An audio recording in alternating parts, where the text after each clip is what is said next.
Hi అన్న, అందరికీ నమస్తే. నేనైతే ఈ వీడియోలో ఏం చెప్పబోతున్నా అంటే మన చేయుత పింఛన్ల సంఖ్య ఇప్పటి వరకు ఎంత పెరిగింది అంటే ఇప్పుడు దాదాపు 1,00,000కు పైగా టోటల్ ఏంటంటే 1,61,000కు పైగానే ఇప్పుడు చేయుత పింఛన్ల 7 రకాల పింఛన్ అయితే ఇస్తాడని చెప్పారు కదా మన రేవంత్ రెడ్డి సర్కారు. సో వారైతే కొత్తగా మన తెలంగాణలో కొత్తగా దరఖాస్తు ఇచ్చిన వారైతే మొత్తం 1,61,000కి పైగానే ఉన్నారు. దాంట్లో 7 రకాల పింఛన్ వారు ఉన్నారు. దాంట్లో మొత్తానికి ఎక్కువ అంటే 1,00,000కు పైగా వచ్చిన వాళ్ళు ఎవరంటే వితంతు పింఛన్ అంటే ఏంది, భర్త చనిపోయిన వారు ఎవరైతే భర్త చనిపోయిన వారు ఉంటారు చూడు మహిళలు, వారే ఎక్కువ 1,08,000కు పైగా వారిదే దరఖాస్తు కొత్త సంఖ్య అన్నట్టు. అంత వితంతు పింఛన్లు అనేది ఎక్కువ దరఖాస్తులు అనేది వచ్చింది. అట్లనే ఇప్పుడు ఈ నెల లాస్ట్ వరకు 31 వరకు ఇదైతే ఇప్పుడు ఈ పెన్షన్ ఎవరైతే అప్లై చేసుకుంటున్నారో వారికి వచ్చేసి గడువు ఈ నెల 31 వరకే ఉన్నది, ఛాన్స్ ఇచ్చింది గవర్నమెంట్. దానికోసం అయితే మనం ఈ వీడియోలో పూర్తిగా తెలుసుకుందాం. చూడండి, చేయుతకు దరఖాస్తులకు విలువ. తెలంగాణలో ఇప్పటి వరకు 1.61 లక్షల అప్లికేషన్, 1,00,000కు పైగా వితంతు, 41,000కు పైగా దివ్యాంగుల అర్జీలు. అప్లికేషన్లలో టాప్లో హైదరాబాద్, మేడ్చల్, నల్గొండ జిల్లా, అత్యల్పంగా ములుగు జిల్లా దరఖాస్తులకు ఈ నెల 31 దాకా గడువు. టాప్లో అయితే హైదరాబాద్, మేడ్చల్, నల్గొండ జిల్లాలు అవుతున్నాయంట. మనం తెలుసుకుందాం. రాష్ట్రంలో కొత్త చేయుత పెన్షన్ల కోసం దరఖాస్తులు వెల్లువెత్తాయి. ప్రభుత్వం అందిస్తున్న 7 రకాల పెన్షన్లు పొందేందుకు ప్రజలు భారీ సంఖ్యలో దరఖాస్తు చేసుకున్నారు. రాష్ట్ర వ్యాప్తంగా ఇప్పటి వరకు మొత్తం 1,61,772 కొత్త అప్లికేషన్లు వచ్చాయి. పింఛన్ల కోసం అప్లై చేసుకునేందుకు ఈ నెల 31 వరకు అవకాశం ఉండడంతో అప్లికేషన్లు మరిన్ని వచ్చే అవకాశం ఉందని ఆఫీసర్లు చెప్తున్నారు. చేయుత పింఛన్ల దరఖాస్తులు అయితే ఇప్పటి వరకు 1,61,752 దరఖాస్తులు అయితే వచ్చాయంట. ఇంత దరఖాస్తులు వచ్చినాయని మన ప్రభుత్వమే పరేషాన్ అయిపోతుంది అన్నట్టు. అసలు ఇంతగానం ఉన్నారా మన తెలంగాణలో అని చెప్పేసి. అయితే మళ్ళీ అదే ఇప్పుడు ఈ నెల 31 వరకు గడువు ఉందని చెప్పడంతో ఇంకా మరిన్ని వచ్చే అవకాశం కూడా ఉన్నాయని చెప్పి మన ప్రభుత్వ అధికారులు అయితే చెప్తున్నారంట. అంటే ఇప్పటి వరకు చేసుకున్న వారు చేసుకోలేని వారు కూడా ఉంటారు కదా.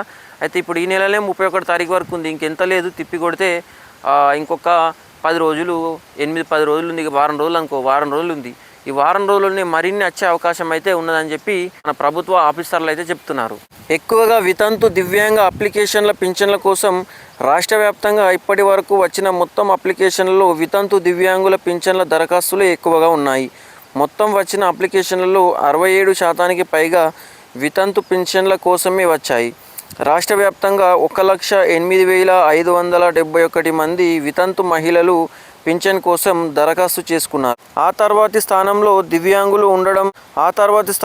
దివ్యాంగులు ఉండగా వీరి నుంచి 41,256 దరఖాస్తులు వచ్చాయి. కుల వృత్తులు ప్రత్యేక కేటగిరీలకు సంబంధించి గీత కార్మికుల నుంచి 5,726, ఒంటరి మహిళల నుంచి 3,939, చేయుత కార్మికుల నుంచి 2,260 దరఖాస్తులు వచ్చాయి. అయితే ఎక్కువగా మొత్తం వితంతు దివ్యాంగుల పింఛన్లే వచ్చాయంట. మిగతా వారి తక్కువ వచ్చినాయి. ఎక్కువ అయితే వితంతులు, ఫస్ట్ అయితే వితంతులు, సెకండ్ వచ్చేసి దివ్యాంగులు, వీరి ఎక్కువ దరఖాస్తులు వచ్చాయంట. ఈ నెల 31 వరకు ఇంకా కూడా వచ్చే అవకాశం ఉందంట. సో మనమైతే ఇంకా తెలుసుకోబోతున్నాం ఏంటంటే ఇప్పుడు ఏ జిల్లాలకు ఎంతమంది దరఖాస్తులు ఇచ్చారు, ఎన్ని వేల సంఖ్య ఉందని చెప్పేసి అయితే మనం ముందు తెలుసుకుందాం. చూడురి, హైదరాబాద్, మేడ్చల్లోని అత్యధికమంట.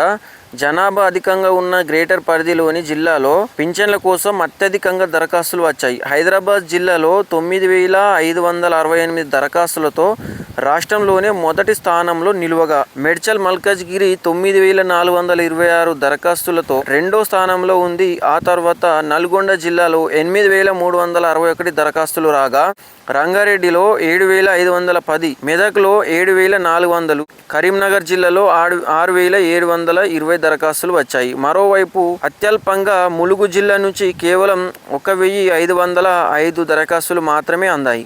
మొత్తం మన తెలంగాణలో హైయెస్ట్ అంటే హైదరాబాద్ ఒకటి, మేడ్చల్ ఒకటి. హైదరాబాద్ 9,568, మేడ్చల్లో 9,426.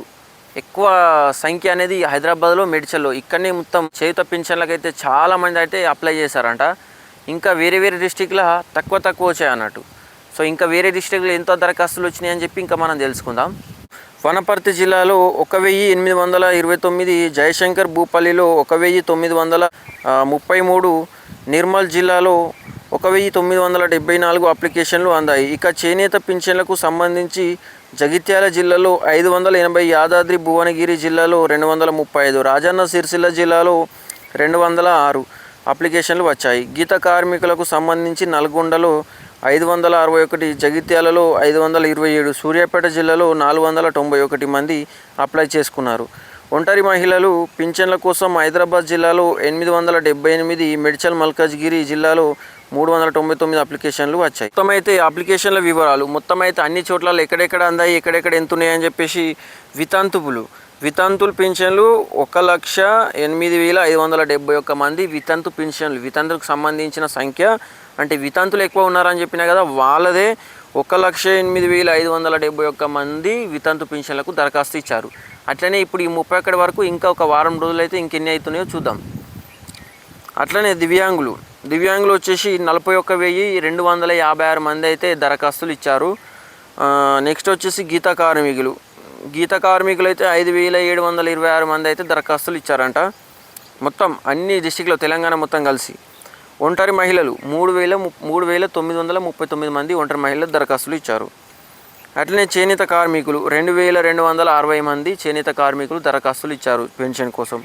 మొత్తం దరఖాస్తులు ఇవన్నీ కలిపితే మొత్తం దరఖాస్తులు ఎంతంటే 1,61,752 1,61,752 మంది దరఖాస్తులు అయితే తెలంగాణలో ఇప్పటి వరకు అయితే ఇచ్చారు. అట్లనే ఇంకా వారం 10 రోజులలో ఇంకెంత కాబోతా ఉన్నాయి. మరి ఇప్పుడు 1,61,000 మొత్తం 2 లక్షలకు మరి చేరుతుందా లేదా అని చెప్పేసి మరి మనము నెక్స్ట్ వీడియోలో అయితే తెలుసుకుందాం, సరేనా? అయితే ఎవరెవరి అర్హులు అని చెప్పేసి అయితే నేనైతే ఇదివరకు అయితే వీడియో చేశాను, చెప్పాను కదా ఎవరు అర్హులు ఎవరికి వస్తాయని చెప్పేసి.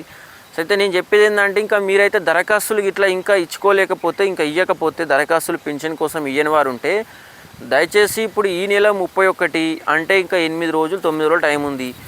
ఈ 8-9 రోజులలోనే దరఖాస్తులు అయితే మీరు ఇచ్చుకోగలరని చెప్పి నేనైతే చెప్తున్నా. మన ప్రభుత్వ ఆఫీసర్లు కూడా చెప్తున్నారు.